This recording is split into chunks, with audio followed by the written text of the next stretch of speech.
అదే చెప్తున్నాను కదా, అది మనకు తెలియదు. వాళ్ళు పేటెంట్ వాళ్ళకి వచ్చేసి ట్రేడ్ మార్క్ ఉందండి. వాళ్ళు మేము టైం అడిగినాం, ఆ టైం మామూలుగానే చెప్పారు.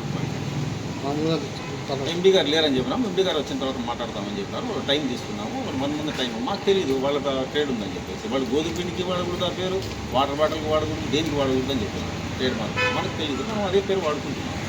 మా పేరు మీరు వాడకూడదండి అని చెప్పేసుకున్నాం. వాళ్ళ పేరు మేము వాడుకుంటున్నాము. వాళ్ళ పేరు వాళ్ళది వచ్చేసి వేరే దానికి వాడుకుంటున్నాము. వాళ్ళు ఏం చేసినారంటే వాళ్ళ స్టడీ పాయింట్ తీసుకున్నారు అంతవరకు. కానీ మనకు పేర్లు వచ్చి నెంబర్ ఉంది. ఆ నెంబర్ ఉంది కాబట్టి వాళ్ళు అడిగినారు, చూపించినారు వాళ్ళ దాంట్లో. సరే ఓకే, మా ఎంపీ సార్ వచ్చినాక సిగ్నేచర్ తీసుకొని మేము మార్చుకుని వస్తాం, పేరు చేస్తాం పేరు అని. అంటే జరిగింది.